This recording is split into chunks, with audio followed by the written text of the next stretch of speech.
De cambio del peso ante el dólar siguió apreciándose hoy, pero ¿qué está impulsando a la moneda mexicana y qué perspectiva tiene en el corto plazo?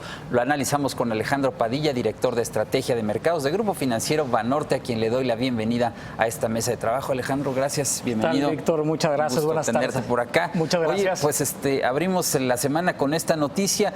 La pregunta es ¿por qué el peso está con este desempeño tan positivo? Ya dejó atrás la resistencia no solo de los 18, sino ahora de los 17.90. Correcto, pues lo que hemos visto es prácticamente un apetito por activos en pesos en términos generales. Se ve en las tasas de interés, se ve inclusive en la bolsa y claramente se ve reflejado en el tipo de cambio. Creo que mucho de esto se ve reflejado principalmente por dos factores. El primero es que la prima de riesgo que existe sobre México todavía se ve atractiva para los inversionistas extranjeros en un contexto en el cual pues cada vez se disipa más este riesgo asociado a Trump, ¿no? Tenemos ya a mediados de agosto el inicio de las renegociaciones del Tratado de Libre Comercio y eso pues ha generado algo de volatilidad en los mercados a principios de año, pero se ha disipado mucho en estos momentos. Y bueno, ahora lo que hemos visto es que también el alza de tasas por parte de Banco de México que vimos la semana pasada ha ayudado a que el peso también tenga un buen desempeño, simplemente porque la tasa de interés en México se ve mucho más atractiva que el resto de mercados emergentes. A eso iba, Alejandro.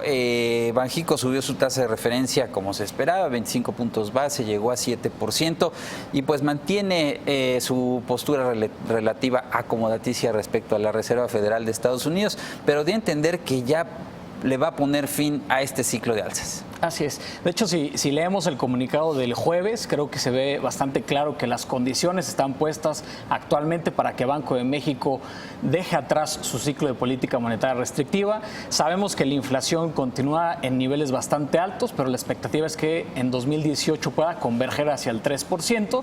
Y además también está en una situación mucho más cómoda respecto al resto de los mercados emergentes, porque Banco de México ya subió tasas, ya amplió el diferencial respecto a Estados Unidos, otros países como Perú, Colombia, Chile, Brasil en Latinoamérica, inclusive algunos en Asia, pues están en una situación totalmente distinta. Entonces, en el momento en el cual el FED tenga que subir tasas de interés, Banco de México puede desligarse de esa estrategia.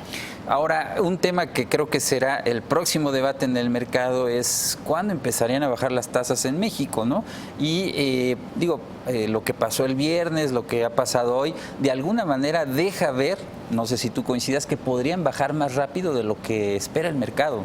Sí, de hecho, como tú bien comentas, ya ahora el debate no es a qué nivel está la tasa neutral de política monetaria. Ahora el debate se ha centrado a esto. ¿En qué momento Banco de México empezará a bajar la tasa de interés?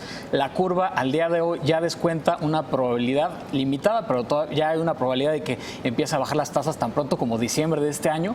Nosotros pensamos que se esperaría un poco más. Creo que todavía hay algunos factores de riesgo provenientes del TLC, de lo que pase con la reforma fiscal en Estados Unidos. También hay que saber o tener en consideración que hay elecciones en nuestro país a mediados del siguiente año y probablemente Banco de México quiera ser prudente y esperarse a ver que efectivamente la inflación esté anclada, que esté convergiendo hacia el 3% y que además estos factores de riesgo estén disipados y que no le afecten al tipo de cambio hacia adelante. Un elemento adicional es la Reserva Federal. La Reserva Federal Correcto. de Estados Unidos también tiene, digamos, su plan de vuelo para ir normalizando su estrategia monetaria. Y los datos que han salido de la economía de Estados Unidos de alguna manera también dejan ver que está como enfrentando o lo que corresponde al segundo trimestre del año una desaceleración. Y eso podría hacer que no suba su tasa de interés a finales de año como lo esperaba el mercado. Correcto. Yo creo que lo que tú mencionas es fundamental. El hecho de que los datos en Estados Unidos empiecen a mostrar estas señales de desaceleración o de moderación pudieran ser un factor importante que determine que el FED estaría subiendo a un ritmo mucho más moderado hacia adelante, ¿no? Creo que también mucho tiene que ver con la desilusión que puede haber en el mercado sobre esta expectativa de mucho crecimiento a la luz de Trump.